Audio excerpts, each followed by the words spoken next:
আপনি কখনো পাখিদের দেখেছেন?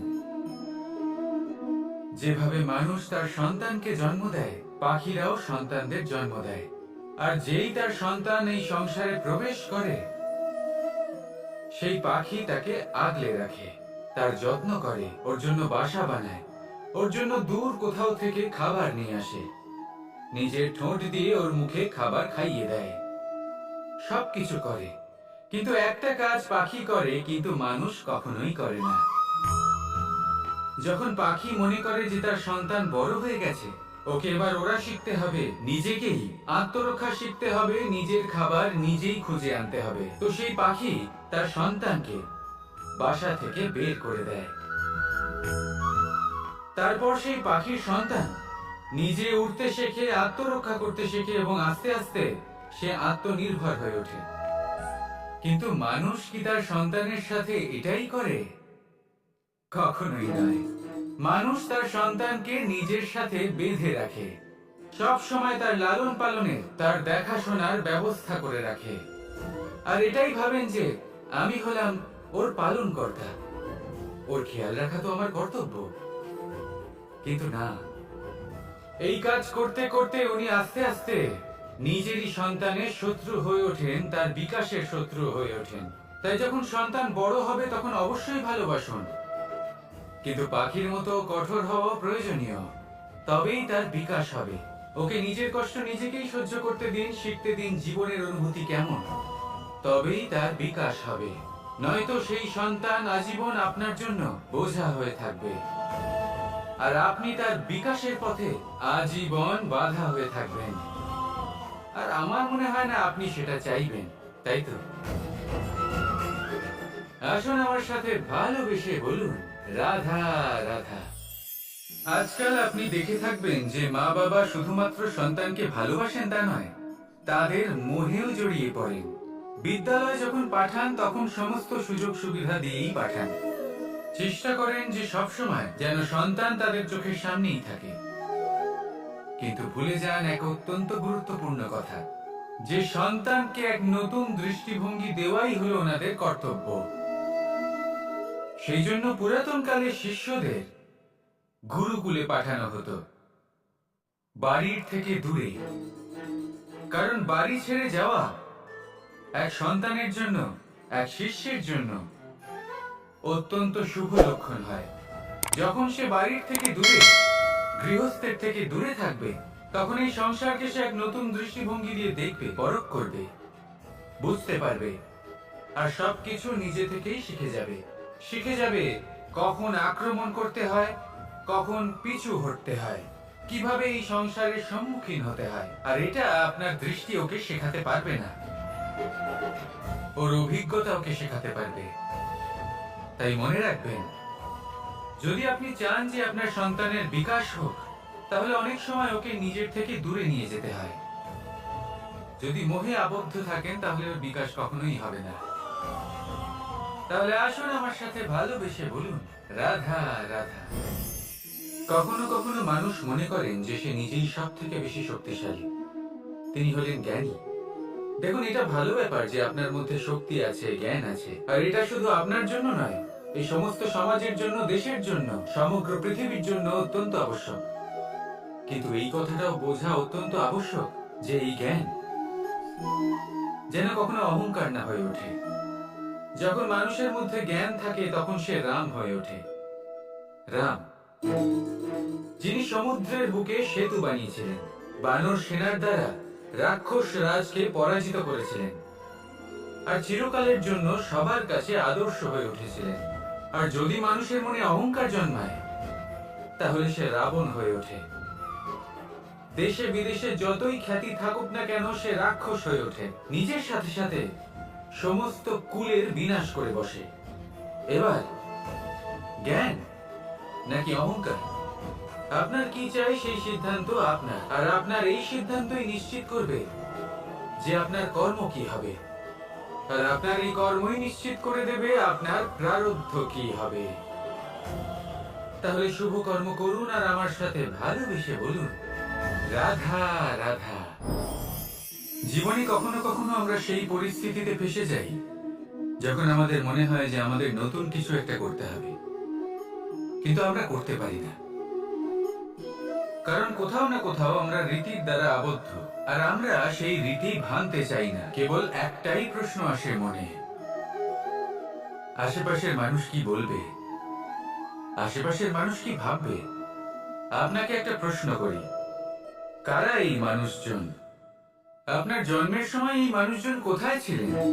যখন আপনি কোনো সমস্যায় পড়েন তখন এই মানুষজন কোথায় থাকেন? এগিয়ে এসে কি আপনাকে সাহায্য করেন, নাকি সেই সমস্যার সমাধান আপনি নিজেই করেন? এইসব মানুষজনের চিন্তা ত্যাগ করুন যদি আপনি জীবনে বাঁচতে চান। ভেবে দেখুন জীবনে কি কি শুভ আছে আর কি কি শুভ করতে পারেন। যদি তা স্রোতের বিপরীতে হয় তাহলে সংঘর্ষ করুন, কিন্তু এইসব মানুষজনের কথা ভাববেন না। ভেবে দেখুন জীবনে আপনি কি কি শুভ কাজ করতে পারেন। এটা ভাবুন যে আপনি কখনো এমন কোনো কাজ করে ফেলেননি তো যার জন্য কারো হৃদয় আহত হয়েছে। শুভর দিকে নিজের চিন্তা কেন্দ্রীভূত করুন, আপনার জীবনে সবকিছু শুভই হবে। তাহলে আসুন আমার সাথে ভালোবেসে বলুন, রাধা রাধা। জীবনে শিখরে পৌঁছানোর জন্য মানুষের কি প্রয়োজন হয়ে থাকে? সিঁড়ি। কিন্তু তাও প্রত্যেক মানুষ, প্রত্যেক ব্যক্তি শিখরে পৌঁছতে পারেন না। এর কারণ কি? কারণ একটা হতে পারে যে মানুষ কল্পনা করতে থাকেন কিন্তু সিঁড়ি খুঁজে পান না। কিছু মানুষ খুঁজে নেন কিন্তু তা পেয়ে এতটাই প্রসন্ন হয়ে যান যে তারপর আর কোনো কর্মই করেন না। খুব সোজা ব্যাপার। অনেক মানুষ সিঁড়ি খুঁজে পান না, আর যদি পেয়েও যান তাও যতক্ষণ না তাতে চড়ছেন সেই শিখরে পৌঁছবেন কি করে? যতক্ষণ না আপনি পরিশ্রম করছেন, যতক্ষণ না সেই সিঁড়িতে আপনি চড়ছেন, যতক্ষণ না ক্লান্ত হচ্ছেন, আপনার পায়ে হাঁটুতে ব্যথা না হচ্ছে, ততক্ষণ এই শিখরে পৌঁছানোর সৌভাগ্য লাভ করতে পারবেন না। তাহলে কল্পনার সাথে কর্ম করুন, পরিকল্পনার সাথে পরিশ্রম করুন, সবকিছু পাবেন। আসুন আমার সাথে ভালোবেসে বলুন, রাধা রাধা। সমস্যা, কঠিন সময়, সংকট, বিপদ কার জীবনে নেই? প্রত্যেকের জীবনে আছে। কিন্তু আমাকে একটা কথা বলুন, যদি নৌকায় ঢেউকে ভয় পেতে শুরু করে তাহলে সাগর পার করবে কে? কখনো কোনো ছোট্ট পিঁপড়েকে দেখেছেন যে আকারে হয়তো ছোট হতে পারে কিন্তু বড় শিক্ষা দিয়ে যায়? কিন্তু আমরা শিখি না। এবার দেখুন একটা পিঁপড়েকে যে ভোজনের খোঁজে বাইরে বের হয়, একটা ছোট্ট দানা তুলে নেয়। ছোট দানা তোলে কারণ তার থেকে বেশি সে তুলতেই পারবে না। সে দানা নিয়ে চলতে শুরু করে, কোনো দেওয়ালে উঠে পড়ে, আবার পড়েও যায়।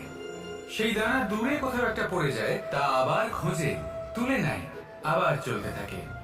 পড়ে যায় আবার ওঠে, পড়ে যায় আবার ওঠে। সেই দানাটা রেখে দেয়, আবার বেরিয়ে পড়ে ভোজনের খোঁজে। পরিশ্রম করতে থাকে কিন্তু হার মানে না। এই শিক্ষাই তো আমাদের প্রাপ্ত করতে হবে। নিরন্তর পরিশ্রম আর নির্ভীক হয়ে কর্ম করে যেতে হবে। এটাই হলো সাফল্যের মাধ্যম, এটাই হলো জয়ের মন্ত্র, অচ্যুত অজয় অস্ত্র। তাহলে আসুন আর আমার সাথে ভালোবেসে বলুন, রাধা রাধা। আমরা সকলে চাই আমাদের জীবনে সাফল্য আসুক। আমরা চাই যে এই সংসারে আমাদের খ্যাতি ছড়িয়ে পড়ুক। আমরা চাই যেন আমরা আলোচিত হই। কিন্তু শুধু চাইলেই কি যায় আসে? যদি এই সংসারে আলোচিত হতে হয় তাহলে পরিচিত হতে হবে পরিশ্রমের দ্বারা। যতক্ষণ না আপনারা পরিশ্রমের সাথে পরিচিত হবেন, সাফল্যের সাথে পরিচিত হবেন না। সংঘর্ষ করতে হবে প্রতিদিন, প্রতি বছর। জীবনের সব পরিস্থিতিতেই হয়তো নতুন নতুন বাধা আসবে, নতুন নতুন বিঘ্ন ঘটবে। কিন্তু এটা আবশ্যক নয় যে সমস্ত বিঘ্ন বিনাশের জন্য আসবে। কিছু বিঘ্ন আপনার পথ প্রশস্ত করার জন্য আসবে, আপনার পথ পরিষ্কার করার জন্য আসবে। যদি আপনাকে উদাহরণ দিই, যখন বন্যা আসে, বাড়ি ঘর ভেসে যায়, তখন আমরা হতাশ হয়ে পড়ি, আমরা দুঃখী হয়ে পড়ি। কিন্তু সেই বন্যাই আমাদের সেই ধরিত্রীকে এত উর্বর করে তোলে যে সেই উর্বর অংশ কাজে লাগিয়ে আমরা সেরকম আরো 10টা বাড়ি বানাতে পারি। তাহলে ধন্যাত্মক থাকুন আর যে কোনো সংঘর্ষের জন্য প্রস্তুত থাকুন। জীবনে অনেক দূর যেতে পারবেন। তাহলে আসুন আমার সাথে ভালোবেসে বলুন, রাধা রাধা। সুখ আর অভিজ্ঞতা, এই দুই জীবনে একসাথে কখনোই আসে না। মনে রাখবেন, যেখানে সুখ থাকে সেখানে অভিজ্ঞতা থাকে না। আর যখন এই সুখ আমাদের জীবন থেকে দূরে চলে যায়, তখন আমাদের জীবনে আসে এই অভিজ্ঞতা। পরমাত্মা, প্রকৃতি, নিয়তি এই অভিজ্ঞতাকে আমাদের জীবনে পাঠান, যাতে আমরা একটা অত্যন্ত গুরুত্বপূর্ণ শিক্ষা, একটা জ্ঞান প্রাপ্ত করতে পারি। এই অভিজ্ঞতা আমাদের শেখায় যে অতীতে এমন কি হয়েছিল যা আমাদের করা উচিত হয়নি। আমাদের শেখায় ভবিষ্যতে এমন কি আছে যা আমাদের করা উচিত আর কি করা উচিত নয়। দেখতে গেলে এই অভিজ্ঞতা আমাদের সেই শিক্ষা দেয় যার জন্য আমরা সুখের দিকে উচিতভাবে অগ্রসর হতে পারি। সেই জন্য জীবনে যখনই দুঃখ আসবে, দুঃখের এই সময় আসবে, তখন হতাশ হবেন না। বোঝার চেষ্টা করুন এই পরিস্থিতি কেন এসেছে, কি শিক্ষা দিতে এসেছে। যদি আপনি সেই জ্ঞান লাভ করেন, সুখের পথে অগ্রসর হন, তাও উচিত রূপে, তাহলে এই অভিজ্ঞতার উদ্দেশ্য পূরণ হয়ে যায়। তাহলে আসুন আর আমার সাথে ভালোবেসে বলুন, রাধা রাধা। প্রতিশোধ অথবা কাউকে দুঃখ দেওয়ার ভাবনা, যদি এটা আপনার মনে থাকে, তাহলে আপনি নিজের মনেই যন্ত্রণার একটা বিশাল বৃক্ষ রোপণ করছেন, এটা মনে রাখবেন। কারণ কাউকে দুঃখ দেওয়ার এই ভাবনা, এটা হলো সেই বীজ যা আপনার মনেই পতিত হবে, আপনার মনেই অঙ্কুরিত হবে, আর আপনার মনেই একটা বিশাল বৃক্ষরূপে বেড়ে উঠবে। জীবন আপনার, কর্ম আপনার, কাউকে দুঃখ দেবার ভাবনা আপনার ছিল, এই বৃক্ষ হলো আপনার, তাই এর ফলও আপনিই পাবেন, যা গ্রহণও আপনাকেই করতে হবে। মনে রাখবেন, যে মানুষ এটা ভাবে যে আমি ওকে দুঃখ দেব, ওকে কষ্ট দিতে চাই আমি, সেই মানুষই দুঃখ আর কষ্ট পেয়ে থাকে। যদি সেই জায়গায় আপনি এটা ভাবেন যে আমি কাউকে সুখী করে তুলতে চাই, কাউকে সুখ প্রদান করতে চাই, তাহলে তারও বীজ আপনার মনেই রোপণ হবে, বৃক্ষে পরিণত হবে, যার ফলও আপনিই পাবেন। এখানে বিষয়টা হলো শুধু মানসিকতার, চিন্তা যা সত্য হয়ে আপনার সামনে আসে। তাহলে এই মানসিকতা শুভ করুন, সবার জন্য মঙ্গল কামনা করুন।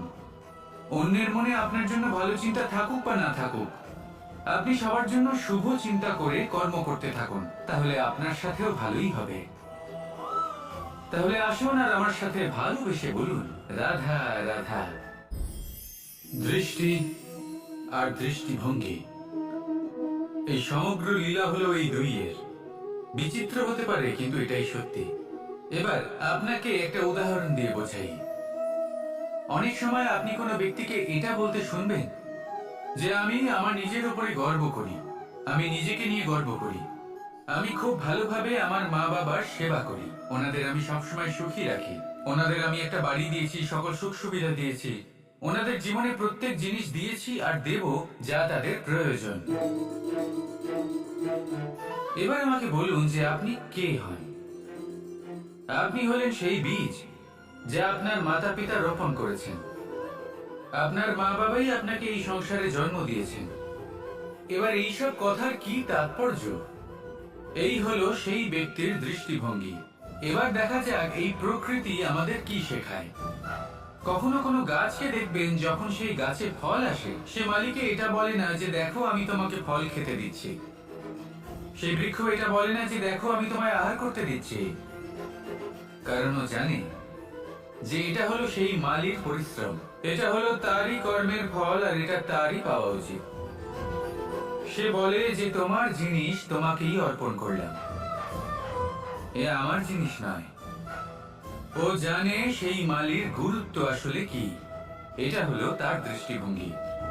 সেই জন্য আপনি জীবনে কোন ব্যক্তির মধ্যে, কোন পশু পাখির মধ্যে, কোন প্রাণীর মধ্যে, কোন পরিস্থিতিতে, কোন আবেগের মুহূর্তে কি দেখতে পাচ্ছেন, সেটা আপনার দৃষ্টিভঙ্গির উপরে নির্ভর করছে। তাই নিজের মনে ধনাত্মক ভাব জাগ্রত করুন, শুভ চিন্তা নিয়ে আসুন। এই ভাবনাই সত্য হয়ে সামনে আসবে। এই দৃষ্টিভঙ্গি এমন হয়ে যাবে যে আপনার জীবনে সবকিছুই শুভ হবে। তাহলে আসুন আর আমার সাথে ভালোবেসে বলুন, রাধা রাধা। সময়, এই সময় আসলে কি? এই সময় একটা সরল রেখা তো কখনোই নয়।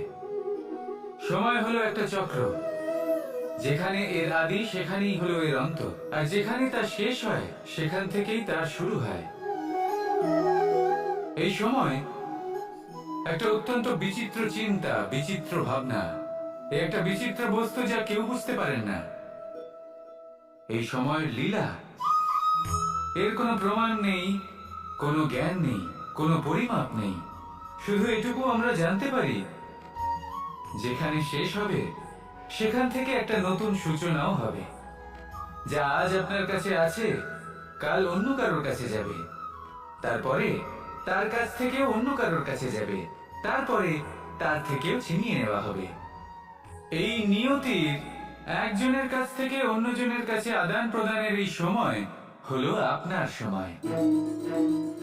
এই সময়ের সদ্ব্যবহার করুন, এই সময়কে বাঁচুন। আপনাকে শুধু এটাই সুনিশ্চিত করতে হবে যে আপনি কোন পক্ষে আছেন। আর সত্যি বলতে কি, আপনার জীবনের পরিণাম নির্ভর করে আপনার নির্বাচনের ওপর। আপনি কোন পক্ষ নির্বাচন করছেন।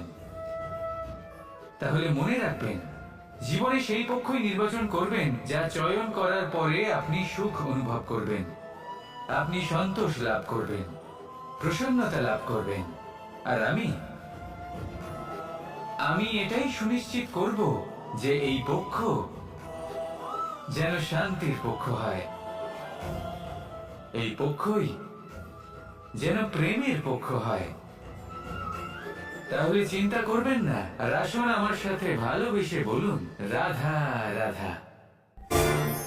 যখন আমরা হাঁটতে থাকি আর আমাদের পায়ে কাঁটা বিঁধে যায়, তখন মুখ দিয়ে আহ বেরিয়ে আসে, কান্না চলে আসে, আর অনেক সময় অভিশাপও বেরিয়ে আসে। কিন্তু আমরা কি কখনো এটা এইভাবে দেখেছি, এইভাবে ভেবেছি যে আমরা যে পথে চলেছি সেই পথে কাঁটা বিঁধেছে, নাকি আমরা সেই পথ নির্বাচন করেছি যাতে শুধুই কাঁটা রয়েছে? নাকি আমরা এভাবে ভেবে দেখেছি যে এই কাঁটা আমাদের কষ্ট দিতে এসেছে, নাকি এটা আমরাই বিছিয়ে রেখেছিলাম? সাবধান থাকা উচিত ছিল, কারণ কাঁটা বিঁধলে যন্ত্রণা হবে, চিৎকার করে ফেলতে পারি, মুখ থেকে অভিশাপও বেরিয়ে আসতে পারে। কিন্তু এই অভিশাপ শুধুমাত্র আমাদের তরফ থেকে অভিশাপ হয়, সামনের ব্যক্তিটির ওপরও নির্ভর করে। এবার সেই ব্যক্তি যদি এমন হয় যে ফুল আর কাঁটা এই দুই সমানভাবে গ্রহণ করতে পারে, তার কাছে অভিশাপও বরদানে পরিণত হয়। শেষ পর্যন্ত ব্যাপারটা দাঁড়ায় ভাবনা, চিন্তা, দৃষ্টিভঙ্গির ওপর।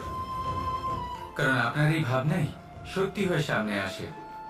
সেই জন্য এই ভাবনা, চিন্তা, মানসিকতাকে গুরুত্ব সহকারে দেখবেন। এই বিবেচনা নিয়ে বিবেচনা করতে শিখুন। আমার কথার অর্থ হলো যে জীবনে যখন এরকম কিছু একটা ঘটবে, তখন ভেবে দেখুন যে এরকম কেন হলো। আপনি কি এমন কোনো কর্ম করেছিলেন যার কর্মফল এটা? এমন কোনো কাজ যা অনুচিত ছিল, অসত্য ছিল, যা অভদ্রতার কারণ ছিল? ভেবে দেখা প্রয়োজন। দেখুন, ইচ্ছে হলো আপনার যে আপনি কি করতে চান, ভাবনা আপনার, সত্য আপনার, জীবন আপনার, সিদ্ধান্ত আপনার। আসুন আর আমার সাথে ভালোবেসে বলুন, রাধা রাধা। কর্ম এবং ফল, দেখতে গেলে এই সমস্ত ব্রহ্মাণ্ড এই দুইয়ের মাঝে স্থির হয়ে আছে। মানুষজন কর্ম করেন ভালো ফল লাভের আশায়, আর ভালো ফল লাভের আশায় উনি এটাই ভুলে যান যে উনি যে কর্ম করছেন তা কি করছেন। আমি বলেছিলাম কর্ম করুন ফলের চিন্তা না করে, কিন্তু কি কর্ম করছেন সেই বিষয়ে ভাবাটাও অত্যন্ত আবশ্যক। নয়তো অনেক সময় আমরা এমন কর্ম করে ফেলি যা না চাইতেও বিষে পরিণত হয়, যা হয়েছে দুঃশাসনের সাথে, দুর্যোধনের সাথে, গুরু দ্রোণের সাথে। একজনের মানসিকতা উচিত ছিল না, একজনের বিবেক উচিত ছিল না, আরেকজন যে পক্ষ নির্বাচন করেছিলেন সেই পক্ষ উচিত ছিল না। আর যা কিছু ওনাদের সাথে হলো, আপনার, আমাদের সকলের সাথে তা হতে পারে। আমি বলেছিলাম কর্ম করুন, ফলের চিন্তা করবেন না, কিন্তু এই কর্মের বিষয়ে বিচার করে দেখাটাও ততটাই আবশ্যক। দেখুন, কর্ম করার উচিত প্রক্রিয়া ফলের চিন্তা না করা, কিন্তু যদি আপনার কর্ম শুভ হয় তাহলে তার ফলও নিয়তি আপনাকেই দেবে। সর্বদা কর্ম করার সময় এটা ভাবুন যে আপনার এই কর্ম এই সংসারকে, এই সমাজকে, আপনার পরিবারকে, আপনার আশেপাশের মানুষজনকে কোন দিশায় নিয়ে যাবে। যদি এটা সবার জন্য মঙ্গলময় হয় তাহলে কর্ম করতে থাকুন। আর হ্যাঁ, নিশ্চিত রূপে ফলের চিন্তা করবেন না। আসুন আমার সাথে ভালোবেসে বলুন, রাধা রাধা। সুরক্ষা। এই সুরক্ষা আসলে কি? এটা কি কোনো কবচ নাকি কোনো সীমা? এই সুরক্ষা আসলে অন্য কিছু। আমাদের মাতা পিতা, আমাদের প্রিয়জন, আমাদের বন্ধু, এই সমাজ, আমাদের শুভাকাঙ্ক্ষী, আমাদের আত্মীয়, এনারা সবাই আমাদের জীবনে কোনো না কোনো ভাবে সুরক্ষা দিয়ে থাকেন, একটা কবচ দিয়ে থাকেন কোনো না কোনো রূপে। কিন্তু দেখতে গেলে আমাদের পরাক্রমের পথে, আমাদের বীরত্বের পথে, আমাদের সাহসের পথে এই সুরক্ষাই সব থেকে বড় বাধা হয়ে দাঁড়ায়। একবার ভেবে দেখুন, যদি আপনি কোনো সুরক্ষাই না পান, বা যদি আপনি এই সুরক্ষা ভেঙে বাইরে আসতে পারেন, তাহলে আপনার বীরত্ব চরম সীমায় পৌঁছে যায়। কেন? কারণ তখন আপনি জানেন যে এই সংসারের সম্মুখীন আমাদের নিজেদেরই হতে হবে। আপনি বুঝে যান যে শত্রুর সম্মুখীন এবার নিজের বলের দ্বারা, নিজের পরাক্রমের দ্বারা, নিজের সাহসের দ্বারা করতে হবে। আর তখন আমাদের মনের মধ্যে এই শক্তি জাগ্রত হয়। এই শক্তি অন্তরেই বসবাস করে। শুধু এটা চিনে নিতে হবে, একে জাগ্রত করতে হবে। আর এটা সুরক্ষা ভেঙে যাওয়ার পরেই সম্ভব হয়। আর যারা নিজের শক্তি সম্পর্কে জানেন, যিনি নিজেই জানেন তিনি কতটা শক্তিশালী, তিনি নিজেই নিজের সুরক্ষা কবচ চিরকালের মতো ভেঙে ফেলে দেন, ঠিক কর্ণের মতো। আর তারপরে দেখুন, আপনার পরাজয় হোক বা বিজয়ী হোক না কেন, সেটাই অনেক বড় হয়, সেটাই প্রশস্ত হয়ে থাকে। সেই জন্য ত্যাগ করুন নিজের ভয়কে, নিজের আশেপাশের এই সুরক্ষা চক্রকে ভেঙে ফেলুন, আর সম্মুখীন হন এই সংসারের নিজের শত্রুর সম্মুখীন হন। পরাক্রমের এই অঙ্কুর, তা অঙ্কুরিত হওয়ার জন্য বীজের উপরের এই কবচ, এটা ভেঙে যাওয়া অতি আবশ্যক। আসুন আমার সাথে ভালোবেসে বলুন, রাধা রাধা। সদিচ্ছা। দেখতে গেলে 3 অক্ষরে তৈরি এই শব্দ, কিন্তু সমস্ত ত্রিলোক তার উপরেই আধারিত। আপনি এই সংসারে এসেছেন, তখন অবশ্যই শ্বাস নেবেন, কিন্তু তার বদলে আপনাকে কিছু তো দিতেই হবে। আপনার উপর নির্ভর করছে আপনি কি দেবেন। কি দেবেন এই সংসারকে, এই সমাজকে, নিজের পরিবারকে, আর তার বদলে কি নেবেন? যশ নাকি অপযশ? দেখুন, এক ছিল রাবণ, যে কিনা সমুদ্র পার করলো সীতাকে অপহরণ করার জন্য। আর এক ছিলেন রামচন্দ্র, যিনি সমুদ্র পার করেছিলেন, সেতু বানিয়ে গিয়েছিলেন সীতাকে ফিরিয়ে নিয়ে আসার জন্য। দুজনেই সমুদ্র পার করেছিলেন, শুধু পার্থক্য ছিল সদিচ্ছাকে বোঝার লক্ষ্যের। অনেক মানুষের যাত্রা একরকম হতেই পারে, কিন্তু আনন্দ তখনই লাভ করবেন যখন লক্ষ্য শুভ হবে, মহান হবে। এই লক্ষ্য দিয়ে এই সংসারের কল্যাণ হবে এবং মানুষের সম্মান হবে। যদি আপনার সংকল্প উচিত হয়, তাহলে আপনার লক্ষ্য উচিতই হবে, নয়তো শুধুমাত্র বিনাশ হবে। আর উচিত এটাই হবে যে বিনাশের হাত থেকে যেন নিজেকে বাঁচানো যায়, কি বলেন? তাই জীবনে যে লক্ষ্য স্থির করছেন, মনে রাখবেন তা যেন শুভ লক্ষ্য হয়। যদি এরকম হয়, তাহলে আপনার যাত্রা, আপনার জীবন দুটোই শুভময় হবে। আসুন আর আমার সাথে ভালোবেসে বলুন, রাধা রাধা।